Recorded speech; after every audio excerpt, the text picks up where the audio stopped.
Oh boy. So this is the topic that I've been kind of dreading covering because I don't know what to expect. I usually do some pre-screening before watching something on stream.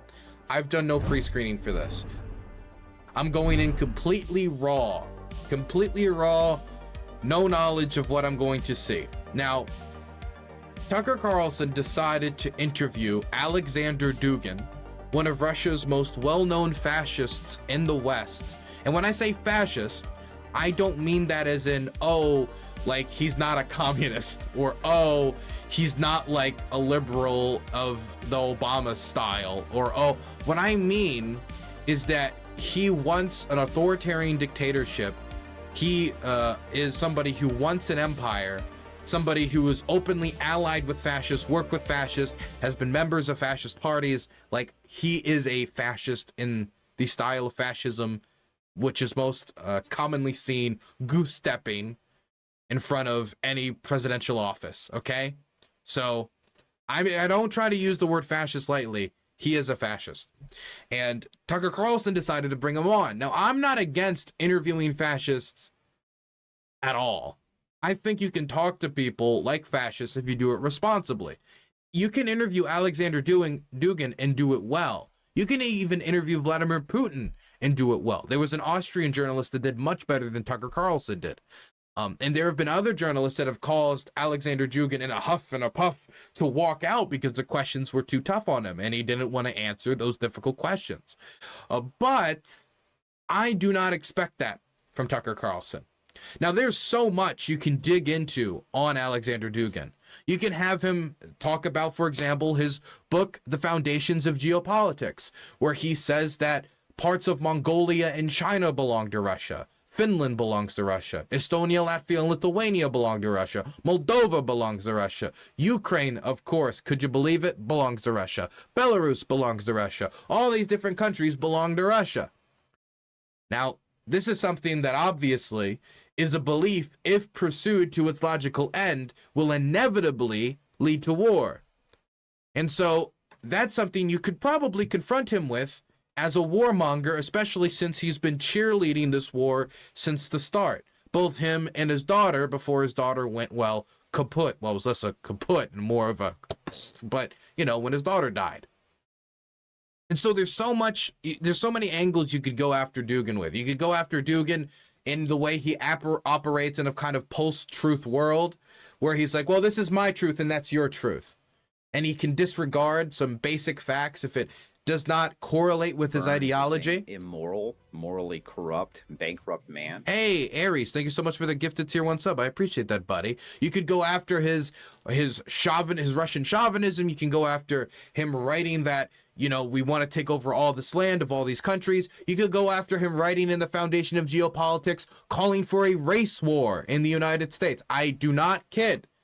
In fact, in the Foundation of Geopolitics, he calls for increasing social divisions in the United States because you could not beat America in a 1v1 war. So instead, create social division in America, concentrate on racism, pump up both sides, the black nationalist side and the white nationalist side. So they will conflict and they will fight. And the resulting civil war will allow Russia to return triumphant on the world stage to fight for Russia. Now, as an American, I would not like to be shot by my black neighbor, and I would also not like to shoot my black neighbor.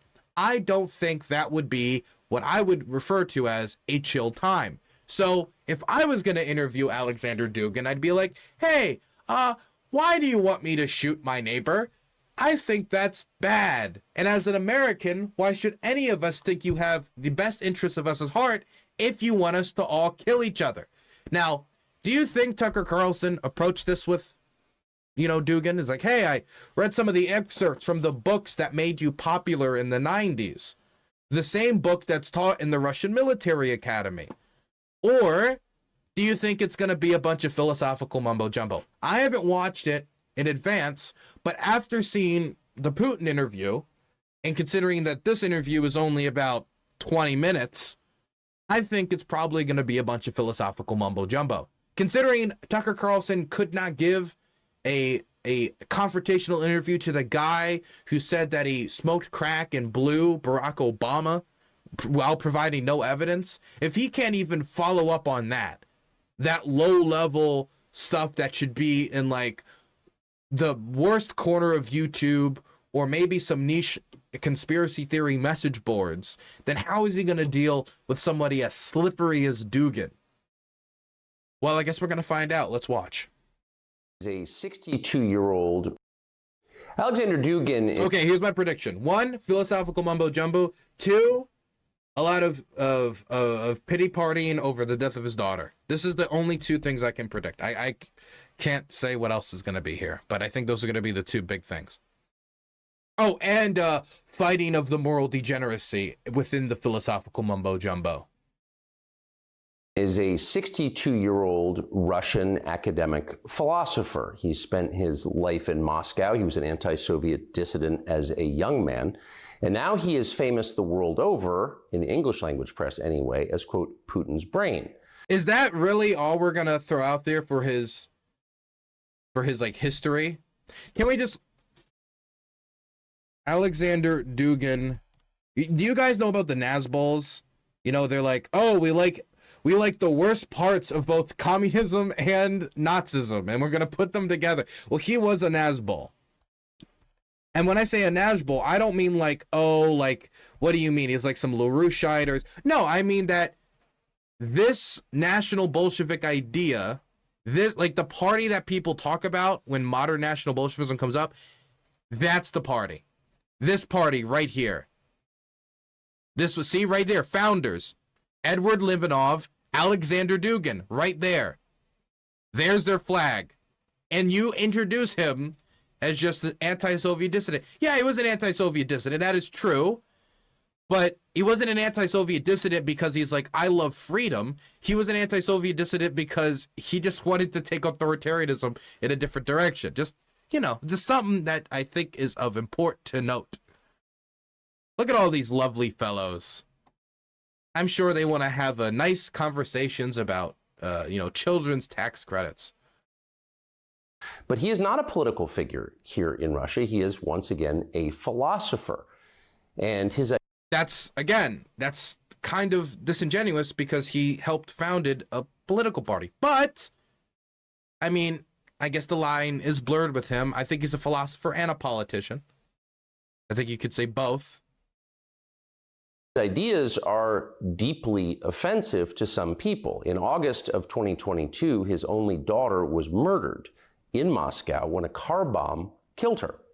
Now, when he says his ideas are offensive, I hope we unpack what those ideas are and don't just call them offensive. Because when you say offensive, that could be from like, I don't like that there's a black little mermaid all the way to exterminatus of the inferior, you know, like that's a big range.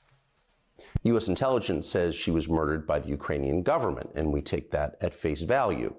But what's interesting is that, once again, Aleksandr Dugin is not a military leader. He's not a close daily advisor to Vladimir Putin. He is a writer who writes about big ideas.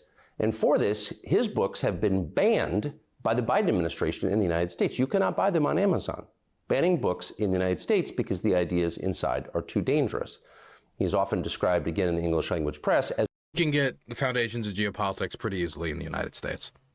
...far right.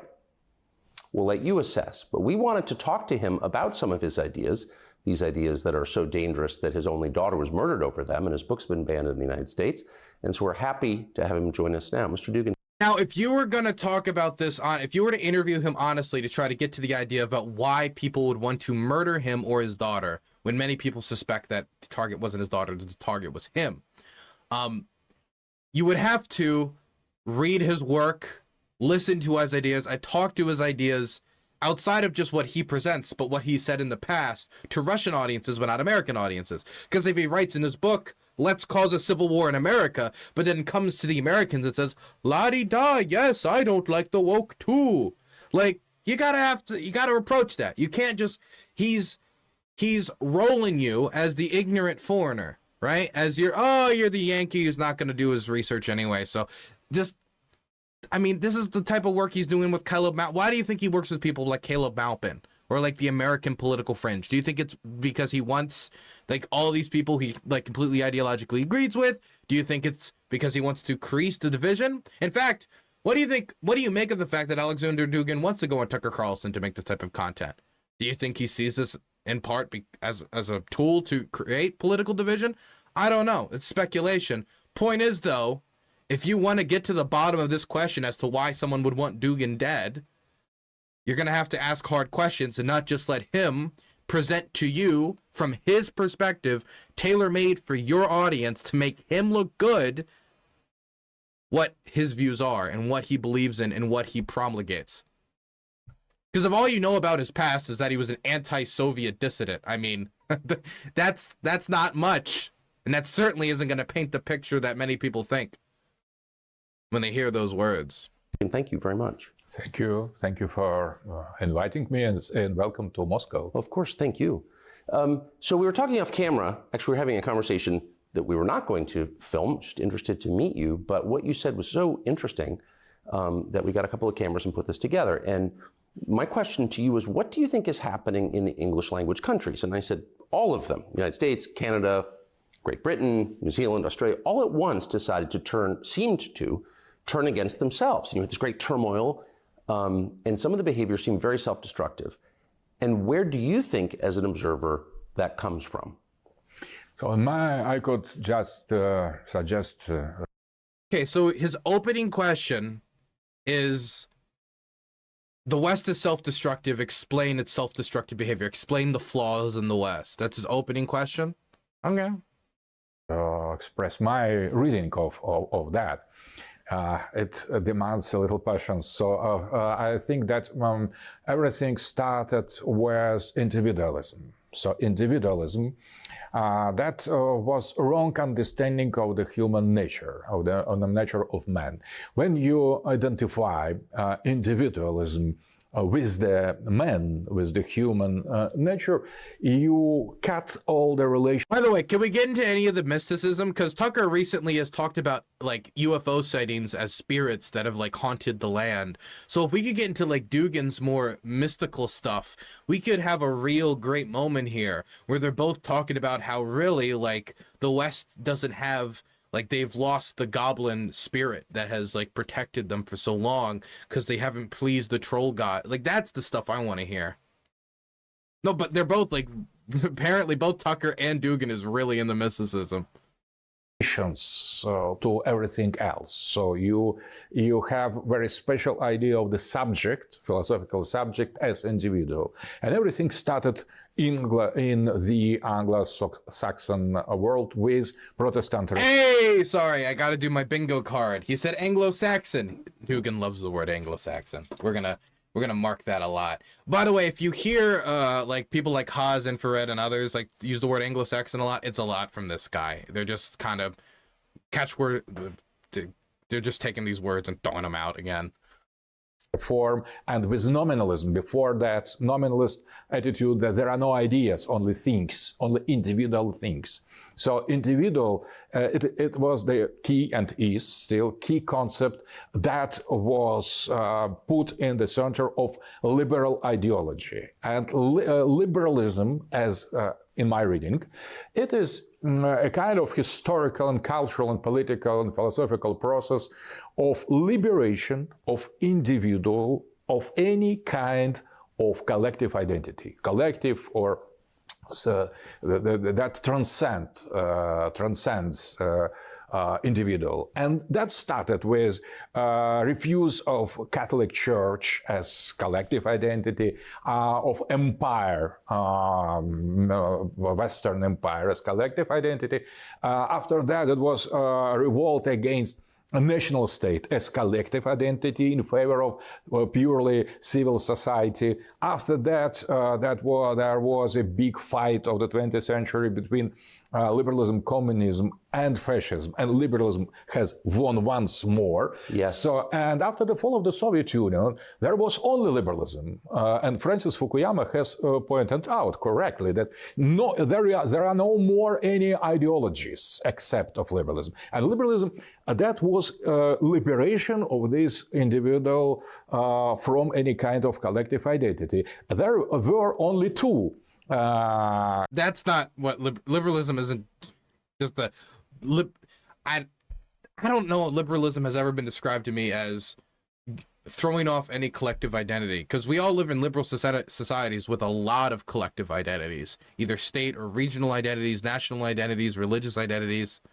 And you can still have collective identities in a liberal society. It's just that the emphasis is on individual rights and liberties.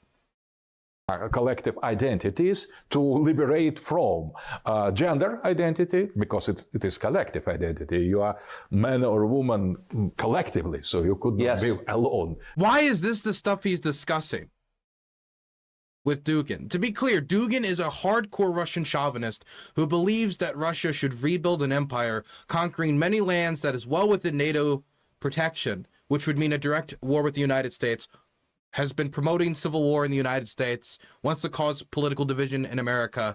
He's an out-and-out fascist. He's been an out-and-out fascist for decades. He's a former national Bolshevik, as a founder of their party. There's so much you could talk to him about that's interesting about his career that you could get, because he said, we want to get to know this guy, and we're already talking about, like, gender identity again. I mean, man, did Putin knock it out of the park by opening his invasion speech by talking about J.K. Rowling? She's getting bullied. What's up with that? Like, if anybody, like 100 years from now, people are going to be looking at this like, what the hell? But it's so much signaling to the cultural war, the cultural war, trying to recruit dumb Westerners into the Russian sphere of propaganda through the mechanism of the culture war. Choosing victory over trans ideology over national allegiance. It's quite interesting. Liberation from gender, and that has led to transgenders, to LGBT, and new form of sexual individualism. So I do want to throw that out there, that gays existed before liberalism was popularized. Gays existed in Nazi Germany. They were just exterminated. Gays existed in Soviet Russia. They were just arrested and criminalized. Gays existed in much of the South when it was criminalized. They were just criminalized. And they've existed after they were uncriminalized and then given the ability to marry and integrate more easily into society. They always existed. Now, maybe he's talking about the LGBTQ plus movement as like a political movement, but that's different than, like, he just said LGBT, just like threw all these groups together. Sex is something optional. And that was not just deviation of liberalism. That was necessarily elements of implementation and the victory of this liberal ideology. And the last step that is not yet totally made is liberation from human identity, humanity optional. And when now we are choosing, or you in the West, you are choosing the sex you want, as you want. And the last step in this process of liberalism, implementation of liberalism, will mean precisely the human optional. So you can choose your individual identity to be human, not to be human. And that has a name: transhumanism, posthumanism, singularity, artificial intelligence. You just threw a bunch of terms together that are all very different things. Like Russia's developing AI also, just to be clear. They're developing in their weapon systems. For example, semi-autonomous AI weapon systems are in active use on the front line. I know the Ukrainians are using it. I think the Russians are using it too. What it works is, like, in short range, there's a lot of these jammers that are attached to vehicles. And these jammers are attuned to different frequencies to make it so that the drone disconnects from the person piloting it. And essentially, it'll just crash into the ground or land, and it'll be harmless. But if you have semi-autonomous targeting systems, at that last point, as long as it locks onto the target, it can disconnect with the user piloting it and can still hit. But that's done using AI. and you're still going to have to put more load onto the drone, so it comes with side effects, negatives, which means a higher load on the drone, means you can keep it only in the air like a shorter amount of time because, you know, there's more weight on the drone. But this is something that Russia does too. They engage in artificial intelligence. In fact, Russia used to brag about its artificial intelligence. I remember at one Russian convention, they had somebody dress up like a robot and pretend to be like an AI robot. I'm not kidding. Can we actually bring this up? Fake Russian robot. This is one of my favorite Russian news stories. Here it is. Here it is. Russian state TV is defending a broadcast that appeared to suggest a robot at a tech forum was real. A reporter said during the broadcast the hope was more youth would get involved in robotics after seeing the state-of-the-art robot. On social media, people raised questions about the dancing robot, including why it had no sensors and how it was made so quickly. A photo of the robot also appeared to show a human neck and hair peeking out from the helmet. Through research by journalists and members of the public, the robot was revealed to be a man in a costume. The forum organizers said they had never claimed the robot was real. As with like transhumanism, I mean, there's a question as to be like, if your consciousness is uploaded to computers and stuff, like I guess there's a different question. But like most of the question is about like enhancing the human experience from what I have seen. But I mean, this is a question that I don't know how any society, like how's China gonna deal with the idea of combining human and machine? Do we think that because they're not liberal, they're just gonna avoid it and say we can't do that? Like, I don't think this is necessarily just a liberal question. In fact, I could see a liberal democracy banning stuff like that out of fear, out of consumer protection or whatever it could be. I think the closest I could see would maybe be like the Elon Musk brain chip. But like AI, that type of stuff, it's in Russia. If they could get it before us, they would. Klaus Schwab, Kurzweil, or Harari, they openly declare that is inevitable future of humanity. So we arrive to the historical terminal station that we finally, 5 centuries ago, we... You know, it's a good time when Klaus Schwab gets name dropped. What? Wait, 1 second. Let me see if I can find a... There's this beat that I like to rock. 1 second, let me find it. We have embarked in this train, and now we're arriving at the last station. So that is my reading. And when all the elements, all the phases of that, you cut the tradition with the past. So you are no more. Here it is. Here's the beat. We're rocking in the New World Order.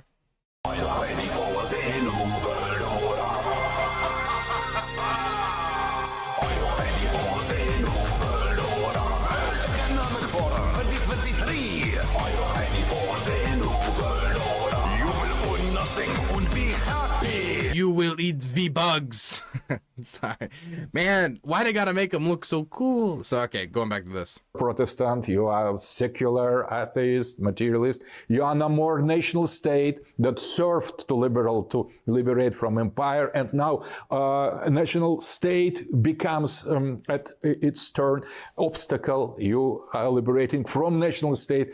Finally, family is destroyed in favor of this individualism. And the last things, the sex that is already almost overcome, sex optional, and in gender politics, there is only one step to arrive to the end of this.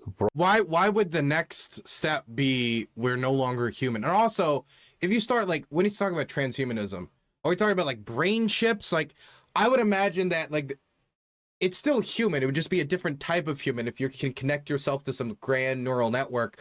But we're not like talking about like, oh, I've got like a robot arm prosthetic. I'm no longer a human. Is this the question of like, if you start removing planks from a boat, when is it no longer a boat? Is this question? Is that what we've arrived to? We're 7 minutes in and we haven't talked about the fact that Dugin wants a civil war in America yet. Tucker Carlson, known American patriot. Of liberation, of liberalism, that is the abandoned human identity as something prescribed. So to be free from to be human, to have the possibility to choose to be or not to be human. And that is the agenda, political, ideological agenda of tomorrow. That is why to how I see Anglo-Saxon world that you have asked of, I think that is just the... By the way, you know, I would like to see Dugin do the next step. Why? Let's just assume everything he's saying is true, and illiberal societies will not have this problem, and they will all immediately string themselves to God, and the Russians would totally not take the FEV virus, inject it into their soldiers to make super soldiers to conquer countries. They totally wouldn't do that if given the opportunity, considering how they treated Storm Z units in Wagner. But assuming that this is true, why can't he take the next step and explain why giving people that choice to, you know, change their body and use technological development to become a different type of human, a more technologically integrated human, whatever that could be. I don't know if I'd want to do that personally, but why would that be a bad choice? Why would it be bad not to force it, but to give people that choice? I want to see Dugin do the intellectual legwork there. Instead of just like, oh, doesn't that sound scary? It's like when people talk about like artificial meat and the fight by ranchers to ban it. And there's all these conservatives I see coming out saying, we're going to ban this artificial meat. And the thing that gets me is these are the free market people saying it, but none of them are explaining why it needs to be banned outside of like ranchers don't like it. Well, that's called the free market. You know, different goods compete against each other. The real answer would be consumer protection. It would be making sure that those who are buying artificial meat know what they're getting. So the question would be informed consent. Make sure the people who are making these decisions know what they're doing. So it seems to mostly be in like the first stage of ooh, and not in the stage of like, this is why it would be bad. Avant-garde, vanguard of this process, because that started with Anglo-Saxons empirism, nominalism. Dylan, what's the new third channel? I only see the first two. Danabo should be linking it. I don't, if he isn't, that's his job because I'm doing the stream right now, but it should be Dylan Burns TV Live because Dylan Burns Live can be monetized. But that's the secret third channel if we end up pulling the switch, which is likely at this point. Protestantism, and now you are ahead as an Anglo-Saxon, more devoted to liberalism than any other European. So I mean, what you're describing is clearly happening, and it's horrifying. But it's not the definition of liberalism I have in mind when I describe myself as what we say in the United States as a classical liberal. Right? So you think of liberalism as individual freedom and choice from slavery, right? So the option. How can he just accept that that this like post-humanistic just accepts all of that face value? Whatever. Okay. Whatever. Myself as what we say in the United States as a classical liberal. Right? So you think of liberalism as individual freedom and choice from slavery, right? So the options as we conceive them as I was growing up were the individual who can follow his conscience, say what he thinks, defend himself against the state. Oh, don't say that to Dugin. No. He doesn't like that. Okay, if Dugin says, like, no, I love individual freedoms against the state, he's just capping. Because there's nothing in his writings that are like, oh boy, I love those personal free. Like, no. I hope you're finding a little point of contention here. Immediately once you say anything related to freedom, oh boy. Versus the statism, the totalitarianism embodied in the government that you fought against, the Soviet government. Well, how can you throw that out there? He knows so little. How can he? This reminds me so much of the Tucker conversation. Like, you know, I don't like authoritarianism. You fought against the Soviets, so you must not. He immediately joined the National Bolshevik movement. How could you look at him and say, oh, you hate authoritarianism so much? He's rooting for an authoritarian government in power right now, and his main critiques are, God, we're pussies, man. We need to be more authoritarian. How could that be like, you know, the government you fought against? Well, yeah, he didn't like the Soviets because they were authoritarian in a way he didn't appreciate. And I think most Americans... It's the same way like a fascist is not going to be happy under like a communist dictatorship, not because, oh, the state has too much power, but because the state is using the power in a way they don't like, not because they just want to be the one in power. That's the... Come on, man. Think of it that way. What's the difference? Very interesting question.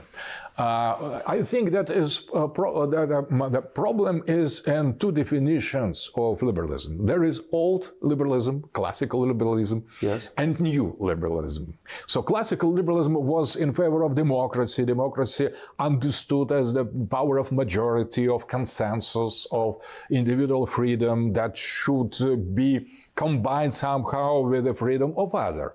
And now we have totally the next station already, next phase, new liberalism. Now it is not about the rule of majority, but it is about the rule of minorities. It is not a... Man, he's speaking their language so much right now. He knows exactly what buttons to push. About individual... By the way, classical liberalism was also about minorities' rights. In fact, when you talk about freedom of speech, the idea was, in freedom of religion, was to put these protections in place so somebody who stands up and says something very unpopular, you would say the minority, the ideological minority, which I hear so much from the right from, could be protected. Same thing when it comes to religion.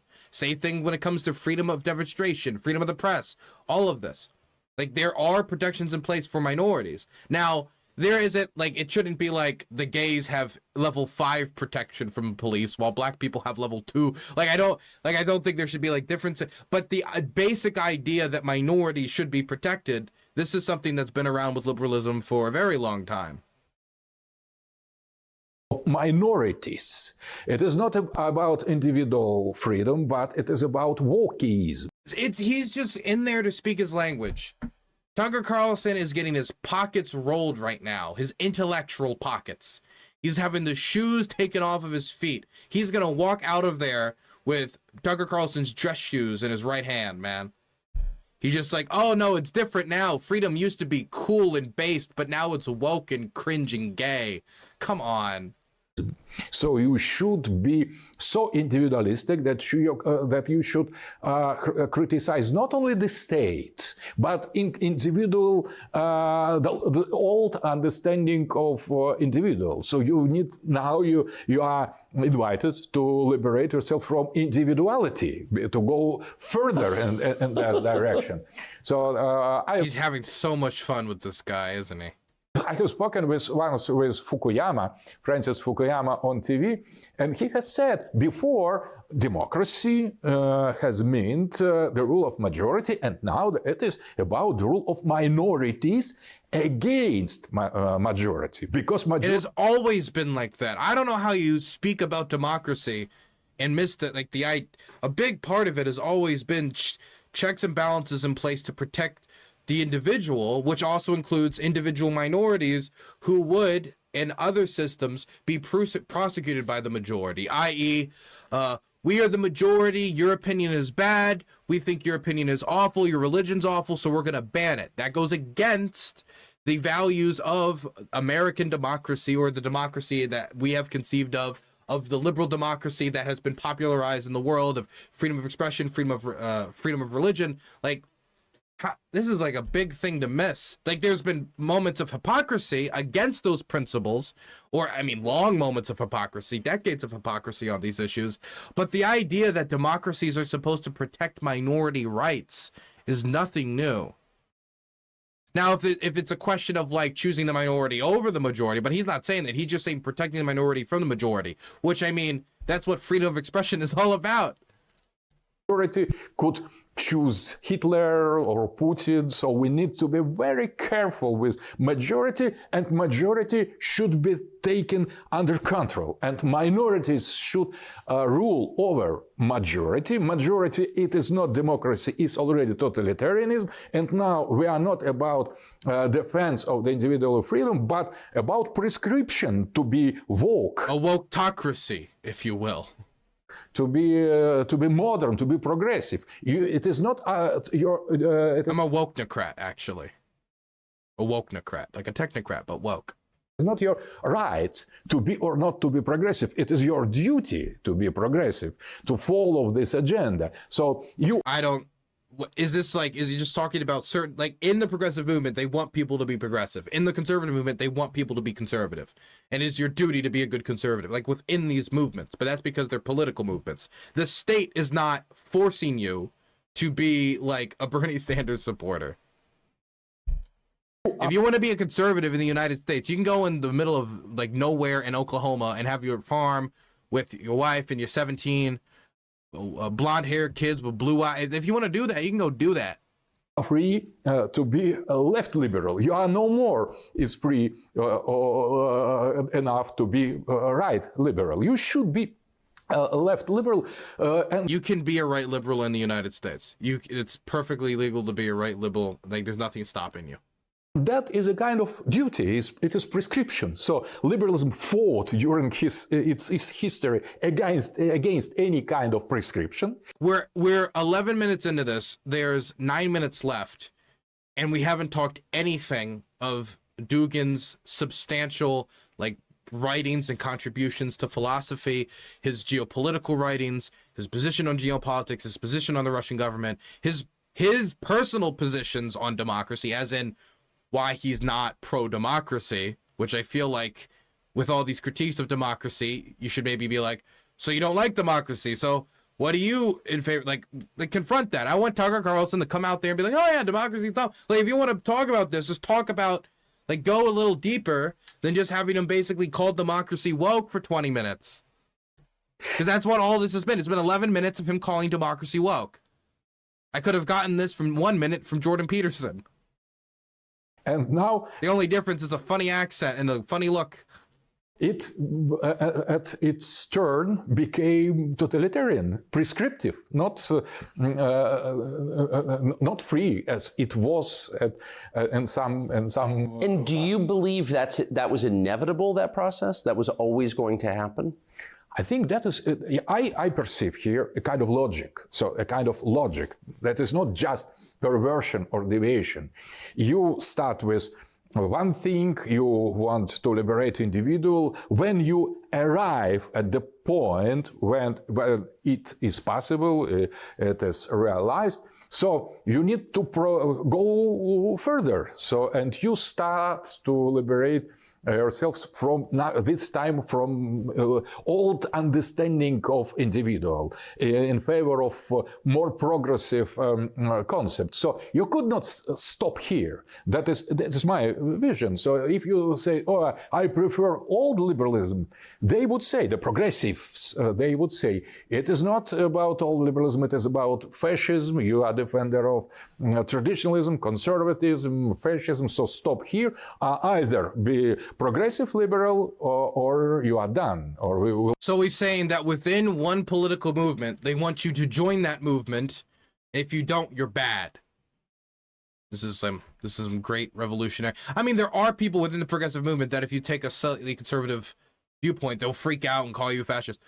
But the vast majority of people who are Democrats are not going to say, oh, you believe what on tax policy? Oh, you believe what on gun control? Oh, you believe what on abortion? You are a fascist. The majority of people in America who are left, the majority of people who are Democrats, the majority of people in the American political spectrum that is actually considered by people who are serious and not the fringes. Many of the fringes, by the way, who would be the most respecting of his work, those people will not call you a fascist for that. They just won't. There are people who will, but they're a vast minority within one part of the political movement. Because when we talk about liberalism as a concept, liberalism is the vast majority of Americans. Do you believe in democracy? Do you believe in freedom of expression? Believe in freedom of religion? Do you believe in certain protections against the government? If you start stacking these things together and you agree on these base things, you are a liberal in some sense. You at least believe in the general liberal paradigm. And for those people that we are talking about, that type of liberalism, when we're talking about comparing that to illiberalism, the idea of freedom of expression isn't important, freedom of religion isn't important, these individual protections against the state aren't important. When we're comparing it to that, then this is a relevant conversation. If we're talking about one specific political movement, progressives, then maybe there's some, we can talk about maybe 20, 30% of that that's being discussed. But when we're talking about generally the paradigm of liberalism, no. will cancel you. That is what we observe. Well, it's certainly what we're living, and to see self-described liberals ban your book, which is not a manual for bomb making or invading Ukraine, it's a, these are philosophical. It literally is. It's literally a manual for invading Ukraine. What do you mean? You didn't, it says to invade Ukraine. You fucking how? How could you have gotten it so how could you have gotten it so wrong? It's literally a manual for invading Ukraine. Not only Ukraine, but Mongolia, Finland, Estonia, Latvia, Lithuania, Poland, Moldova. Read the book. Read a book. Read any book. Read the back of a milk carton. I'm done. I'm sorry. I can't. The Foundations of Geopolitics is literally a guide for Russia to reassert geopolitical dominance on the world stage by causing civil wars in the United States and invading countries like Ukraine. Ukraine is one of the countries listed. It's literally a guide to invade Ukraine. Works tells you that it's not, of course, it's not liberal in any sense. I wonder, though, like, when you reach the point when the individual can no longer liberate himself from anything, when he's just not even By the way, I don't think any book should be banned. I think all books should be allowed. All books, even books that are instructions on how to invade Ukraine. But he didn't even read the book. He didn't even read the book. Works tells you that it's not, of course, it's not liberal in any sense. I wonder, though, like, when you reach the point when the individual can no longer liberate himself from anything, when he's just not even human, what's the next step after that?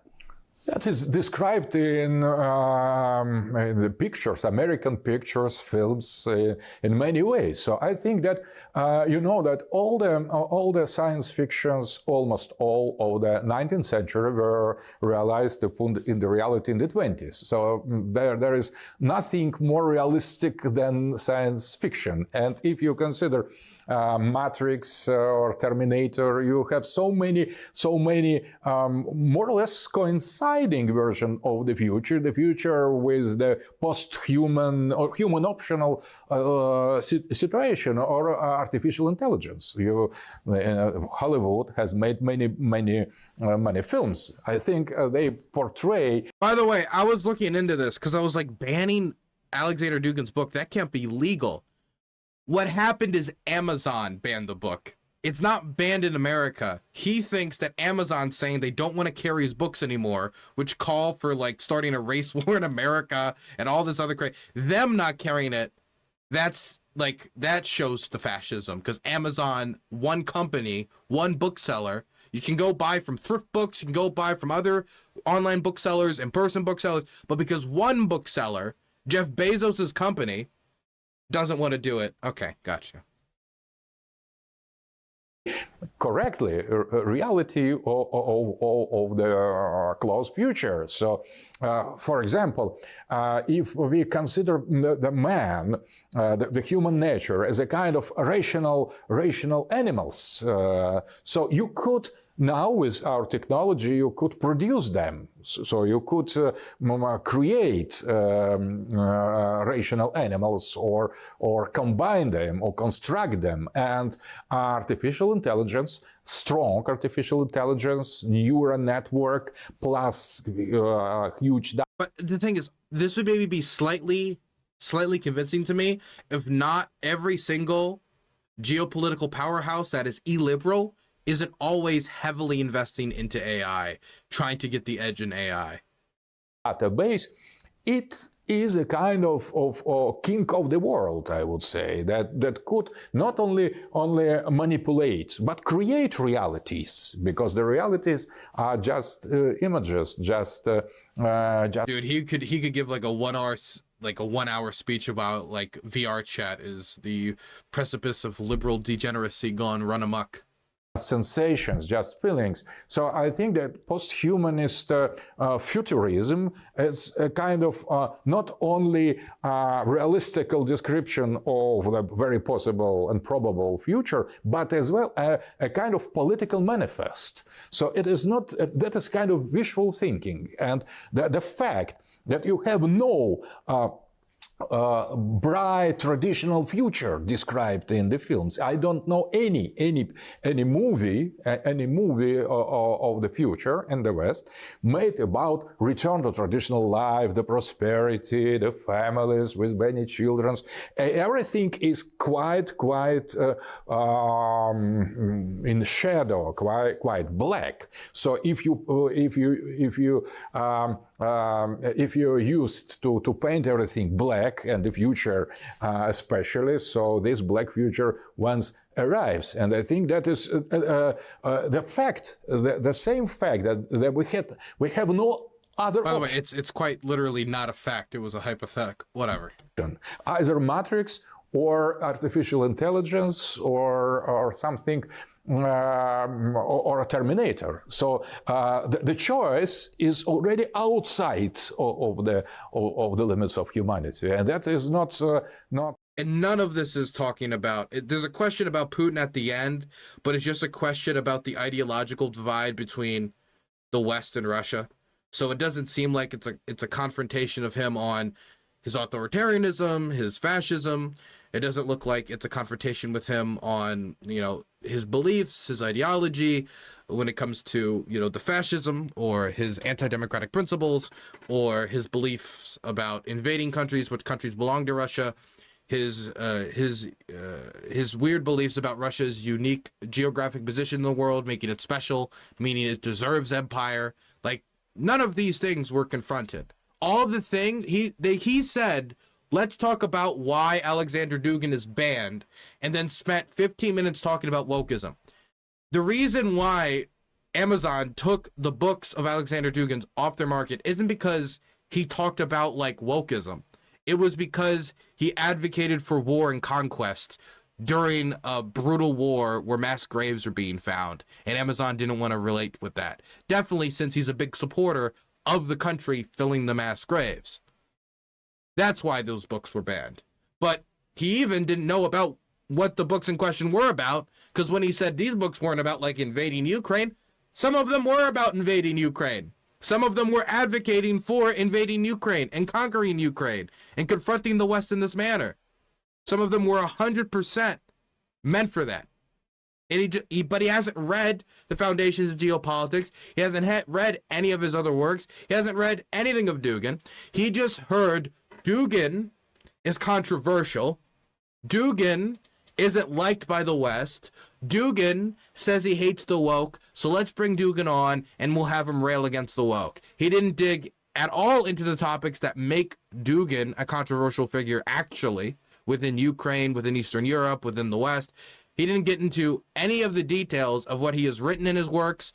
He just basically gave Dugin 20 minutes to say anything he wanted, and big surprise, Dugin focused on the areas that he thought would be most appealing to Tucker Carlson's audience, going after the woke, going after the liberalism, but say, oh, old liberalism's fine. He didn't like old liberalism either. He thinks both are bad.